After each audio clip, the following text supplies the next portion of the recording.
በያለንበት እየገደሉን ነው። ምንለው እንደሚገሉንም ቅጡ ጠፍቶብናል። ኃይሌ ብልጽግናን ተቃወመ። አስቴር በዳኔን ዛሬና አስቴር በዳኔ ተረገፉ። ኢትዮ ቴሌኮም ድርጅት ነው ወይስ ህጋዊ የኪስ አውላቂ? 205 ቢሊዮን ተወደዳችሁ ውድ ቤተሰቦቻችን፣ ውድ ኦርቶዶክሳውያን፣ ኢትዮጵያውያን፣ ኤርትራውያን መላው የሰው ልጆች እንደምን አላችሁ? እንደምን ቆያችሁ? ይህ ያሮስ ነው። ያሮስን ምርጫችሁ ስለምታደርጉ እጅግ አድርገን እናመሰግናል። ብዙ ሀሳቦች የሚንሸራሸሩበት ብዙ ጉዳዮችን የምናነሳበት ይህ መረጃችን ነው። ታዲያ እንደተለመደው ላይክ በማድረግ ሼር በማድረግ እንዲህ መረጃዎችን በማዳረስ ከጎናችን እንድትቆሙ እንሻለን። ይሄ መረጃ ጉልበት ይኖረው። ላይክ አድርጉ። ውድ ኢትዮጵያውያን፣ ኤርትራውያን፣ ኦርቶዶክሳውያን መላው የሰው ልጆች ሼር አድርጉ። በደንብ ይዳረስ። አልጎሪዝሙ ስለሚያዳርስ ማለት ነው። ላይክ ያነሰ ስለሆነ በቅድሚያ ኢትዮ ቴሌኮም 215 ቢሊዮን ብር አተረፍኩኝ በዚህ በ2018 የበጀት ዓመት አለ። 215 ቢሊዮን ብር አትርፏል። ነገር ግን የዳታውን ነገር እናውቋል። በጣም ቢዚ ነው። ስልክ ሲደወል ይዘጋል። ካርድ እያለ የለም ይላል። የቴሌብር ሲስተሞችን እንደምናውቃቸው ብዙም የሚሰሩ አይደሉም። ሌሎች የዚህ ኦንላይን ስራዎችን በሲስተም መቆራረጥ ምክንያት ብዙ ጊዜ ተጓቶብን እናውቃለን። የ5 ብር ካርድ ወይ የ50 ብር የ100 ብር ካርድ ሞልተን የሞላነውን ያህል ልክ እንደማናወራ ይታወቃል። በሁሉም መንገድ ከሚታሰበው በላይ ከፍተኛ የሆኑ ነገሮች ይደረጉበታል። ግን 215 ቢሊዮን ብር አተረፍኩኝ ሲል ኢትዮ ቴሌኮም ተናገረ።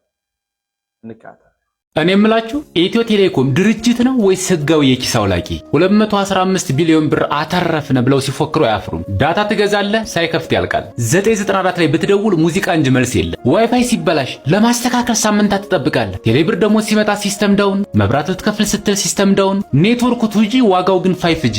አገልግሎቱ ዜሮ ሆኖ ቢሊዮን ማጋበስ ትርፍ ነው ወይስ ዘረፋ? ጥሪ መሃል ይቋርጣል። ብር እያለ ያለው ትቀር ሂሳብ ይልሃል። ድምፅ አይሰማም፣ ግን ሂሳቡ መቁጠሩን አያቆም። ሳፋሪኮም ባይመጣ ኑሮማ ምናልባት ምን ተነፈሰው ኦክሲጅንም ጥቅል ሊሸጡልን ነበር። አሁን እውነቱን እንነጋገር። እናንተን በብዛት የዘረፋችሁ የትኛው ነው? ዳታችሁ ወይስ ቴሌብራችሁ? የደረሰባችሁን ግፍ ኮሜንት ላይ ጻፉ።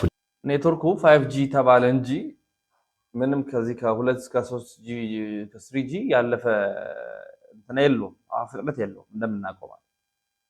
እንግዲህ አትርፍ ያለው ብሏል። ወደ ቀጣይ መረጃችን ስናመራ ብፁዕ አባታችን አቡነ አብርሃም አንድ ነገር ተናግሮ ነበረ። ባገኙን ቁጥር ባለንበት ቦታ የመጡ እየገደሉን ነው፣ እያጠቁን ነው እያሉ መናገራቸው ይታወሳል።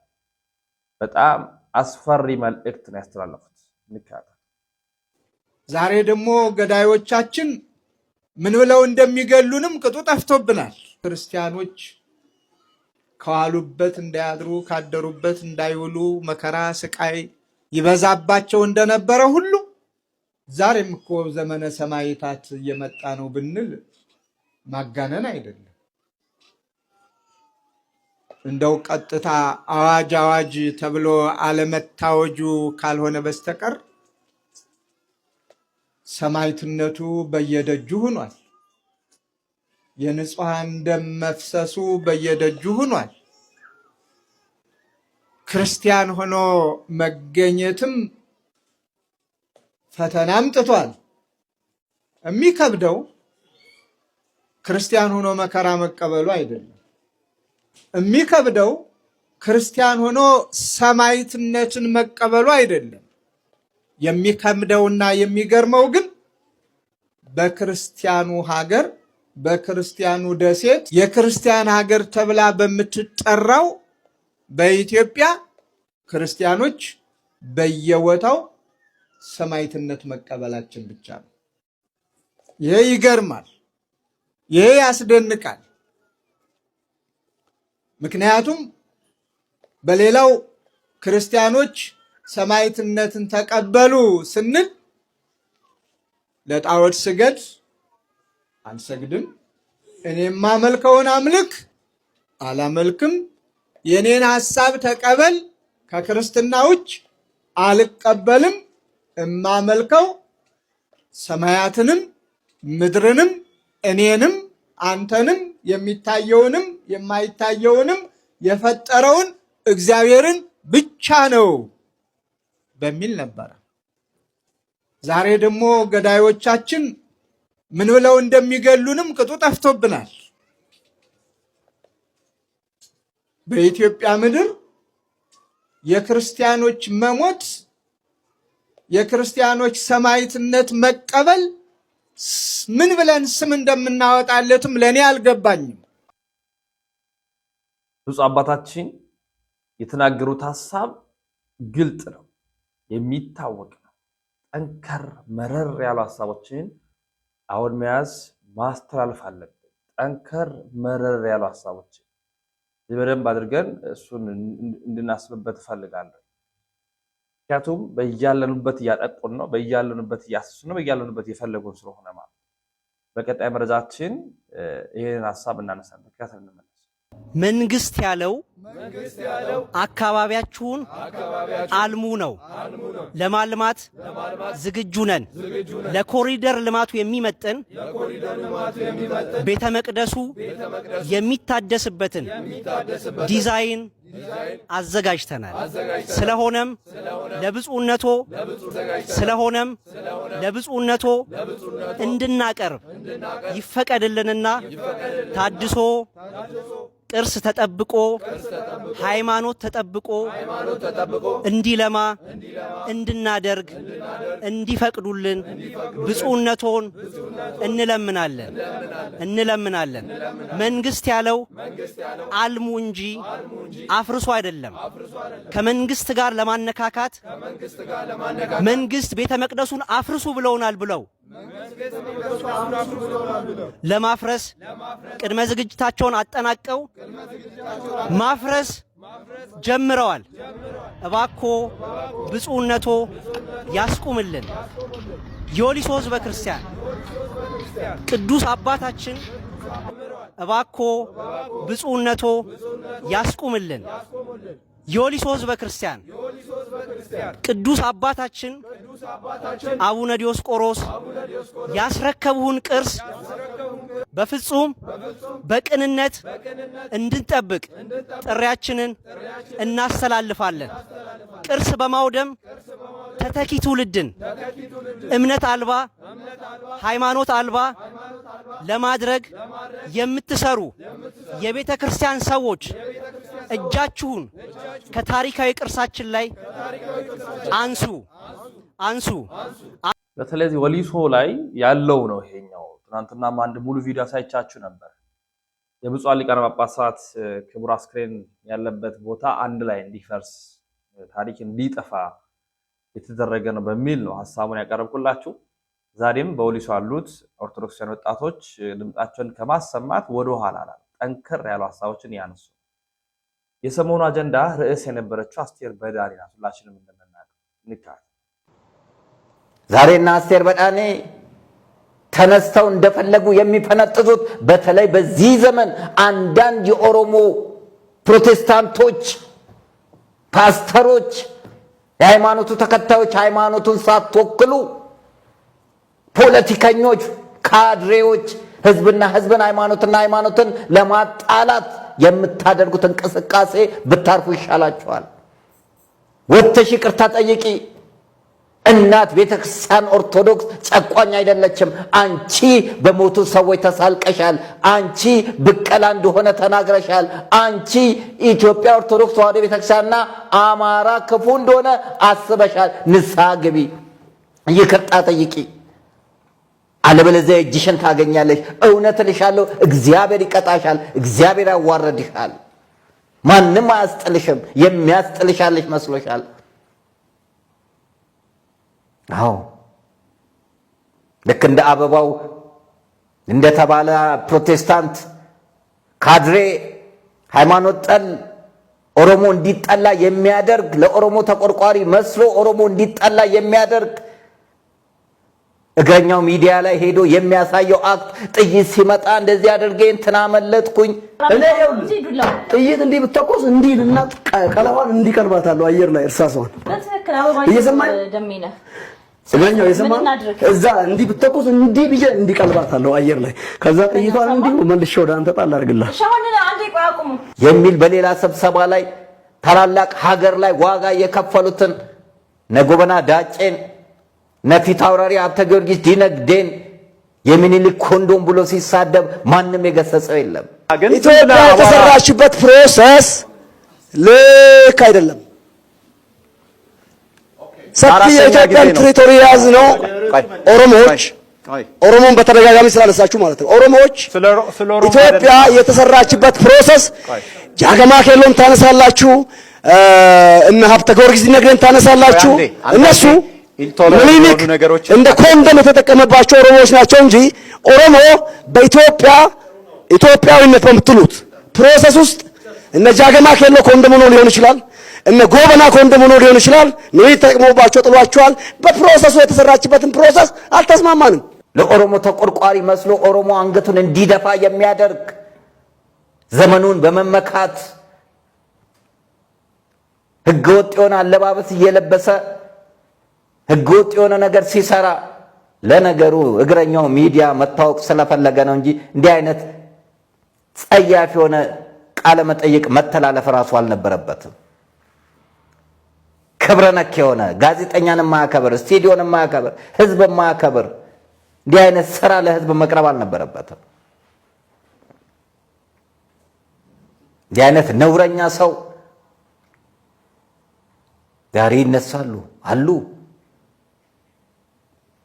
ዶክተር አብይን በመመካት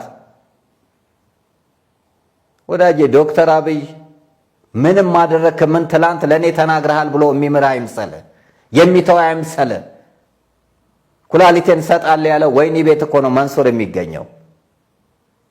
እድሜ ለሱ ያለችው እኮ ተሰዳለች ገበሬዋ።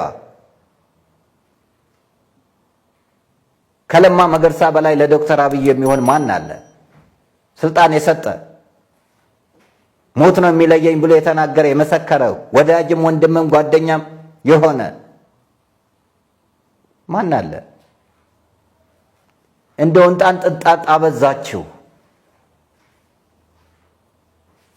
መስሏችኋል። መወደድን የምታገኙ ጥቅም የምታገኙ መስላችሁ ከህዝብ ጋር አትጋጩ።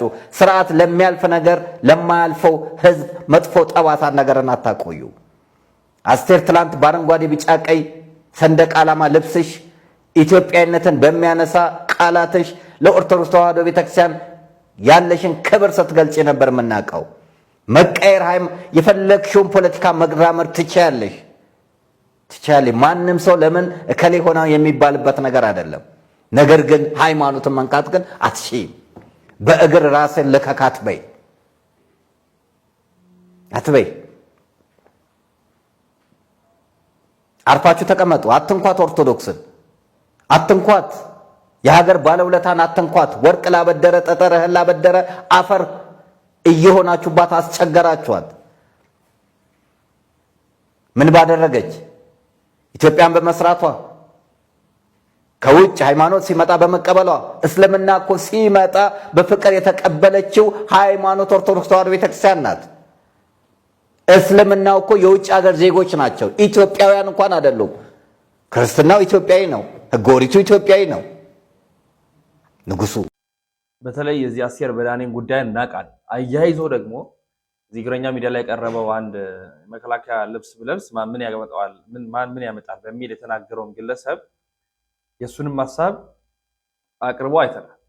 በአጠቃላይ ኦርቶዶክስን ትኩረት ያደረገ ጥቃቶች፣ ኦርቶዶክሳዊነት ላይ ያጠነጠኑ ነገሮች፣ መከራዎች እንዲመጣብን የሚሰራው ነገር በሙሉ የሚደግፉትን አካላት ማህበራዊ ሚዲያ ላይ ያወጡ ይናገራል። አስቴር በዳኔ ለምሳሌ የተናገረችው ሀሌታ ቲቪ በበላይነት ስትመራ እንደነበረ፣ በስራ አስኪያጅነት ስትመራ እንደነበረ መረጃዎች ወጥቷል። እሷ ግን ምን አለች? ኦርቶዶክስንና የአማራ ክልል ተወላጅ የሆኑትን ወይም አማራን የተናገረችበትን ነገር እናውቀዋል። ሌሎችም እድል ባገኙበት ልክ ሁሉ እየተነሱ ቤተክርስቲያን ይናገራል። ሃይባይ አጥተዋል። ሃይባይ አይባሉም። የኦርቶዶክሳዊነታችንን ጽናት ግን ከብዛው ከፕሮቴስታንት ቤት የነበረው ሰው እንዲህ ሲመሰክር እንድትሰሙ ፈለኩኝ። ዛሬ ጠዋት ገብርኤል እንነሳለን ብሎኝ አንድ ጓደኛዬ ጋር እንሳሮ መድኃኔዓለም ቤተክርስቲያን ሄደን ነበረ እና ያው ገባ ተሳለመ ምናምን አብሬው ገባሁኝ። ከዛ በኋላ የተወሰኑ ነገሮችን አየሁኝ እና ዝናብ ይዘንብ ነበር። እንደምትመለከቱት ሰው ዣንጥላ ይዟል እና በጣም የገረመኝ የእምነት ልክ ነው ማለት ምን ነው አዲስ አበባ እንደዚህ በሆነች ትላላችሁ። ሰው ዝናብ እያዘነበበት ነው የሚያስቀድሰው። ቤተክርስቲያን ሊሳለም የመጣው ዝናብ እያስቀደሰበት ነው። ማን ነው እየዘነበበት ነው። ከዛ በኋላ የኔ ቢጤዎች ተሰብስበዋል። ሰው ለኔ ቢጤዎች ይሰጣል ምናምን ብቻ እንትን ነው። ይሄ ሪል የሆነ ኢትዮጵያን ገጽታ ተመለከቱበት ነበረ። ከዛ ከአንዳንድ ሰዎች ጋር ምናምን ተገናኘሁኝ። በቃ የተወሰነች ነገር ምናምን አወራሁኝ። ሪሊ አይ ዋስ ሃፒ ማለት እንደዚህ አይነት ካልቸር፣ እንደዚህ አይነት ሀገር፣ እንደዚህ አይነት ኮሚትመንት ስላየሁኝ በጣም ደስ ብሎኛል። እግዚአብሔር ይባርካችሁ። እንደ ኦርቶዶክስ አይነት ወንድሞች ስላሉኝ እንኳንም የእናንተ ሆንኩኝ፣ እንኳንም ወንድሞች ይሆናችሁ። በፕሮቴስታንቱ ስም ሪሊ ፕራውድ ማድረጌን በካልቸራችሁ፣ በስርዓታችሁ፣ በሃይማኖት ስርዓታችሁ በጣም መኩራቴን ልነግራችሁ እወዳለሁ። አይ ዊሽ የኛም የእምነት ድርጅት እንደ አስቴር በዳኔ መባለቅ ሳይሆን እንደዚህ አይነት ቅርጽ ያለው ሊለካ የሚችል ቁም ነገር ቢኖረን የግለሰቦችና የጎረምሶች መፈንጫ ሆነን የምንቀጥልበት የዘራፊዎችና የሌቦች መቀለጃ የምንሆንበት ጊዜ ቀርቶ ስለመኛለሁ። ለማንኛውም ሁላችሁም ወንድሞች እንኳን ለገብርኤል በዓል አደረሳችሁ። I was there by the way በ1885 ዓመተ ምህረት የተቋቋመ ደብር ነው የእንሳሮ መድኃኔዓለም ቤተክርስቲያን። ሪሊ ኢንጆይ አድርጌዋለሁ። ተባረኩልኝ። ኦርቶዶክስ ለሃይማኖት ኦርቶዶክሳዊ ተዋህዶ አማኝ የሆነው ለሃይማኖቱ ራሱን አሳልፎ የሚሰጥ የትኛውንም አይነት ዝናብም ነፋስም ፀሐይም ሊመጣ ራሱን ለእግዚአብሔር አሳልፎ የሰጠ አማኝ ነው ምዕመን። ሀገርም እንድትጠበቅ የሚያደርገው የዚህ የየዋው የምዕመናኑ ህብረት ነው። ግን ፈርጆ እድል አግኝቶ መድረክ አግኝቶ ኦርቶዶክስና ኦርቶዶክሳዊነትን ለማጥቃት የሚደረገው ነገር በጣም አደገኛ ያልባት እንዲሰጠን ፈልጋል። ኃይሌን እናምጣት። ኃይሌ ተቃውሞን እየገለጠ ነው። አምሮ ድምጹን አሰምቶ የጮኸ ነገሮች ተካረዋል። እንግዲህ ብዙ ቦታዎች ላይ ሪዞርቶች አሉ። ኃይሌ በጣም ብዙ ቦታዎች ላይ የኢትዮጵያም አልፎ ሌሎች ቦታዎች ላይ ለመስራት የሚጥር ነው ኃይሌ። እኔ ብር አላጣው፣ ፍትህ ነው ያጣሁት። ፍትህ እንዲሰፍን ነው የምፈልገው። ከዛ እውነትም ነገርየው መጨረሻ ተፈረደለት። የሚገርም ሀገሩ ተመልሰዋሉ።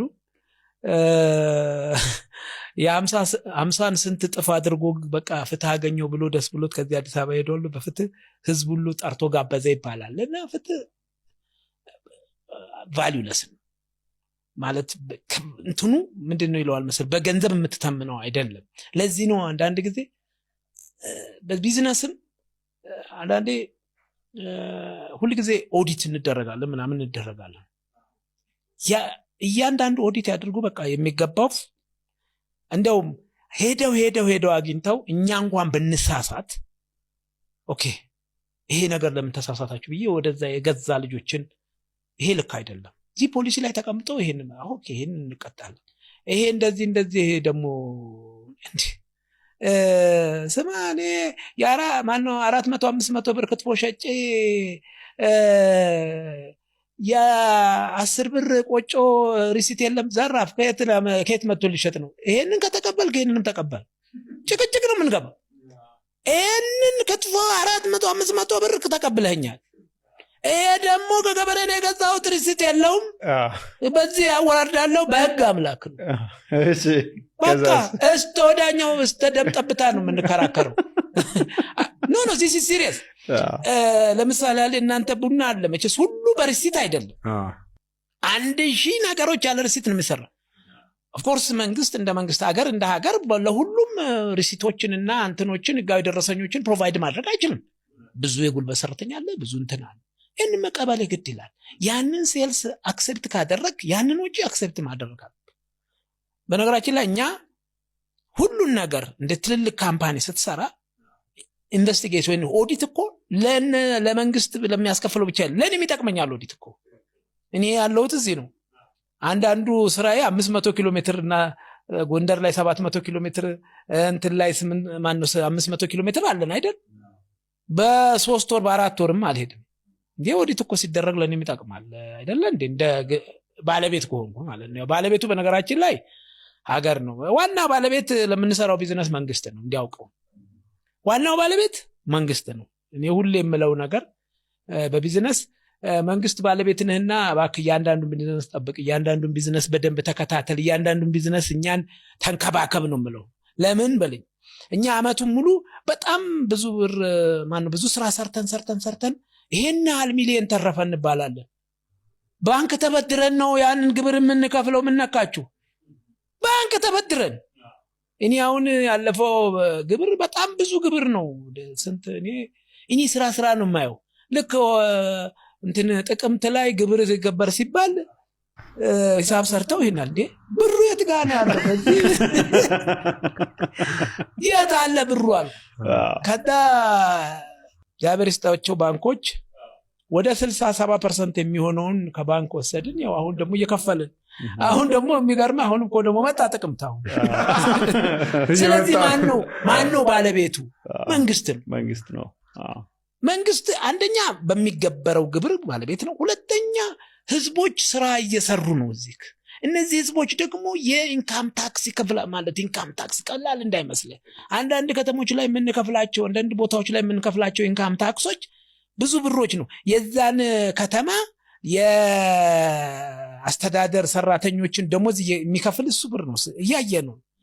አንዳንድ ጊዜ እንትን ነው ይሄ ባለሀብት ነው። በነገራችን ላይ አንዳንድ ችግሮች እዚህ ኢትዮጵያ ውስጥ ሀብታም ለመሆን ከባድ ነው። ፍትህ ነው የምፈልገው ሲል ኃይሌ ተናግሯል። የምፈልገው ፍትህ ነው፣ ያጣሁት የተነፈኩት ፍትህ ነው ብሏል። ወደ ቀጣይ መረጃችን እናምራ። በቀጣይ መረጃችን በዶንኪ ቲዩብ ላይ እንግዲህ እግዚአብሔር ይመስገን ዶንኪ ቲዩብ ቢያንስ መነቃቃት እያሳየ ነው። ደስ የሚያሰኙ ነገሮችን የተመለከትን ነው። ድንቅ ልጆችን ጀምሯል። ቢያንስ እግዚአብሔር የተመሰገነ ነው። በጣም ልጆቻችን ደስተኛ ሆነን ስንመለከት የነበረው በዛ ላይ ቀረበች አንዲት ታማሚ ናት። እግዚአብሔር ጨርሶ ይማራት። ህፃን ናት፣ ልጅ ናት፣ ግን በጣም በቃ የሚደንቅ ምልከታ ያላት እኔ በጣም የተደነቅኩባት ናት። በጣም የምትወጁ ቅዱስ አለ ከቅዱሳን? ሐዋርያው ጴጥሮስ። እንዴት ሐዋርያው ጴጥሮስ የተሳሰ? ምክንያቱም እሱ ከሁሉም ሐዋርያት በእድሜ ገፋ ያለው ነው እና ደግሞ መስዋዕትነትን ሲቀበል ልክ ሊሰቅሉት ሲል እኔ እንደ ኢየሱስ ክርስቶስ አልሰቀልም፣ ዘቅዝቃችሁ ስቀሉኝ ብሎ ዘቅዝቆ ተሰቅሎ ነው ሰማዕትነትን የተቀበለው። እንግዲህ የቅዱስ ጴጥሮስ ምሕረት ከሁላችንም ጋር ይሁንልን። ይህን ጥያቄ ሌላ ልጅ ቢሆን ኖሮ አልጠይቅም ነበረ። አንቺ ግን የ36 የ40 ዓመት አንጋፋ አዛውንት ስለሆንሽ ብጠይቅሽም አትከፊም ብያ ከዚህ አልፈሻል ብያ አስባለሁ። ሞት ማለት ለአንቺ ምንድን ነው? ሞት ማለት የዘላለም ሕይወት ማለት ነው። እንዴት ካልከኝ አሁን ለምሳሌ ስጋና ደሙን ተቀብዬ ከሆነ ጥሩ ስራ ሰርቼ ከሆነ መሞተው ምንም አይመስለኝም። ምክንያቱም መንግስተ ሰማያትን ነው የምወርሰው።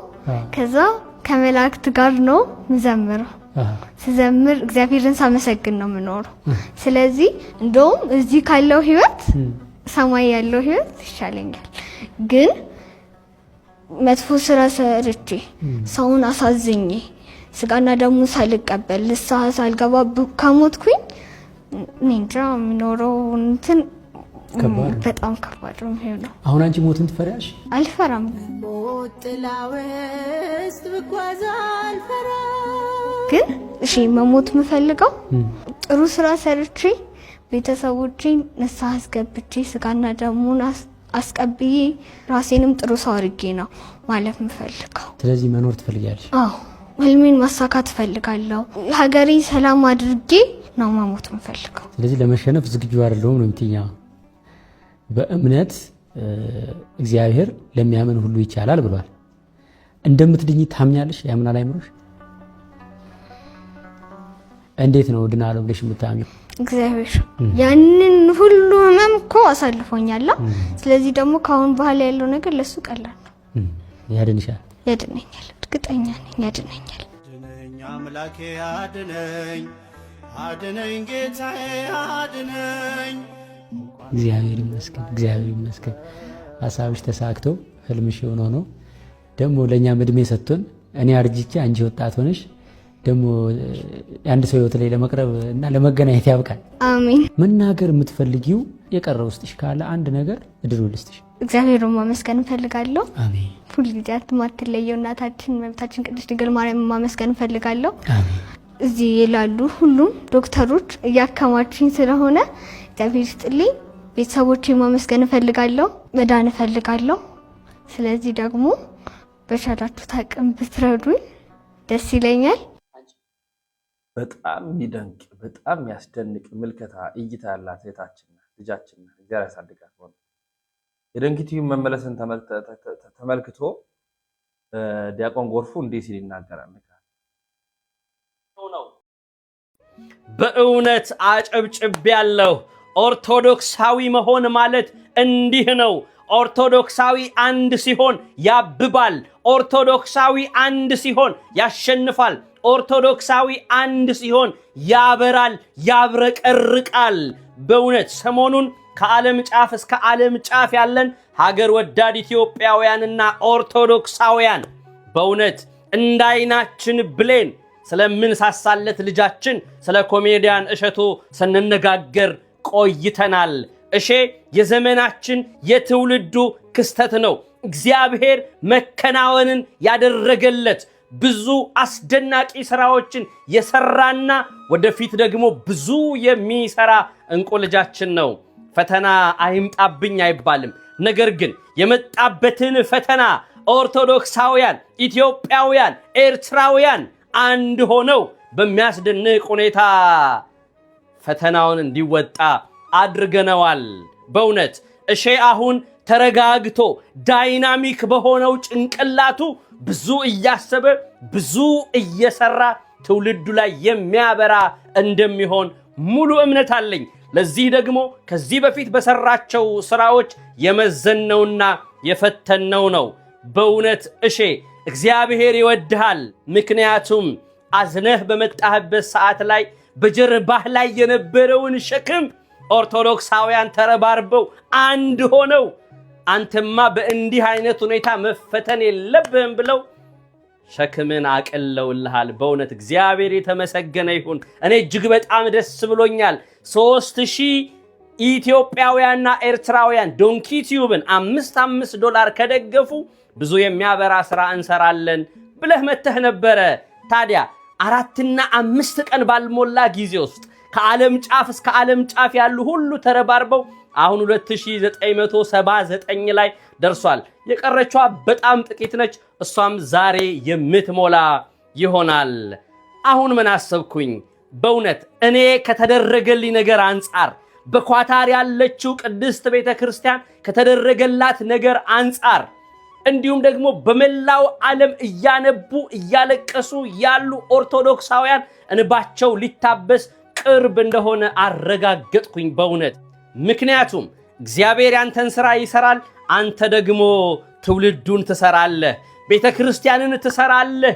ብዙ ሀገርን ሊጠቅም የሚችል ትውልዱን ሊጠቅም የሚችል የሚያብረቀርቅና የሚያበራ ሥራ ትሰራለህ። ለዚህም ደግሞ እግዚአብሔር ድጋፍና ደጀን እንድንሆን ሁላችንንም አስነስቶናልና እሼ ሆይ በርታ። ሰሞኑን ባደረጋችሁት ርብርብ በእውነት የኮራችሁ የበራችሁ ቅድስት ቤተ ክርስቲያን ነች። ምክንያቱም ኦርቶዶክሳውያን በተደገሰልን ጎዳና ሁሉ፣ በተጎነጎነልን ሴራ ሁሉ፣ በተዘጋጀልን አጀንዳ ሁሉ እየተጠመድን ከአጀንዳችን እየወጣንና ብዙ ነገሮች መደበላለቅ ውስጥ እየገባ እንገኛለን። ኦርቶዶክሳውያን ቀልብ እንግዛ። ኦርቶዶክሳውያን አንድ እንሁን። ኦርቶዶክሳውያን እንናበብ። ኦርቶዶክሳውያን እንተያይ፣ አንጠላለፍ፣ አንወነጃጀል፣ አንካሰስ፣ አንሰዳደብ፣ አንጠላላ። አሁን እኮ እነዚህ የዘረዘርኳቸው ነገሮች በአጠቃላይ የኦርቶዶክሳውያን መገለጫ ሆነው አንዱ አንዱን እያሳደደ አንዱ አንዱን እየጠለፈ ያልሆነ ያልተገባ መከራ በላያችን ላይ እየወረደ ይገኛል።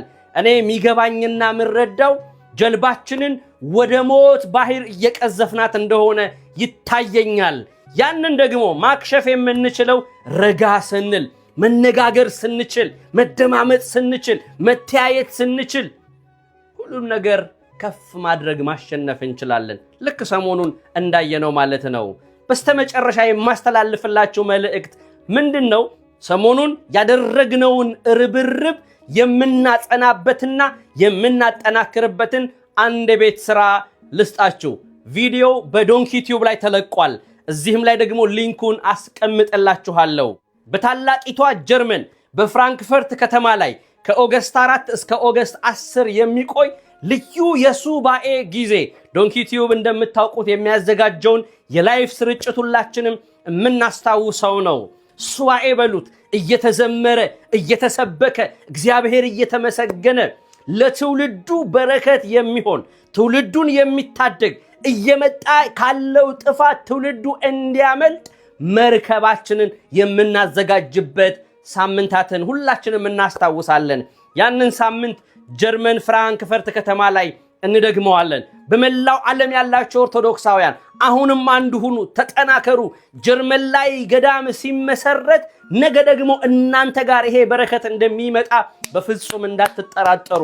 ምክንያቱም የኢትዮጵያ ኦርቶዶክስ ተዋሕዶ ቤተክርስቲያን በትውልድ ውስጥ እያበራች ተዘርታ እየበቀለች ዓለምን እየከደነች ትገኛለች። ለዛ ደግሞ በዚህ ዘመን ያለን ኦርቶዶክሳውያን እያደረግነው ነው። እንኳን ደስ ያላችሁ። በማስቀምጥላችሁ ሊንክ እየገባችሁ ቪዲዮውን እየተመለከታችሁ ባለው በተቀመጠው የጎፈንድሚ አካውንት ደግሞ 20 ዩሮ ብቻ 60 ሚሊዮን ኦርቶዶክሳዊ ያላት ቤተክርስቲያን 60 ሺህ ሰው በፍጹም አታጣም። እኛ ላይቭ ከመግባታችን በፊት 60 ሺህ ኦርቶዶክሳውያን ከተባበሩ ያ ሳምንት ላይ ቆመን እግዚአብሔርን እያመሰገንን እናንተን እየመረቅን ስለ ቀጣይ ስራችን እየተመካከርን አብርተን አብረቅርቀን እንመለሳለን። ቪዲዮውን ተመልከቱት፣ በጎፈንድሚ ግቡና ደግሞ የቻላችሁትን እርዶ። ጀርመን ላይ የኢትዮጵያ ኦርቶዶክስ ተዋሕዶ ቤተክርስቲያን ታላቅ ገዳም 101 ክፍሎች ያሉት ብዙ መናንያንን የሚያስጠልል ልጆቻችን የሚፈሩበት ታላላቅ ምርምር የሚካሄድበት እጅግ አስደናቂ ገዳም እንመሰርታለን። ተረባረቡ። የተወዳጅ ቤተሰቦች የዛሬ ቪዲዮ መረጃ ማስረጃዎቻችን ይህን ይመስላሉ። በሌሎች መረጃዎች እንመለሳለን። እስከዚያው ድረስ ያሰናበት ሰናይ ቆይታ ይሁንላችሁ።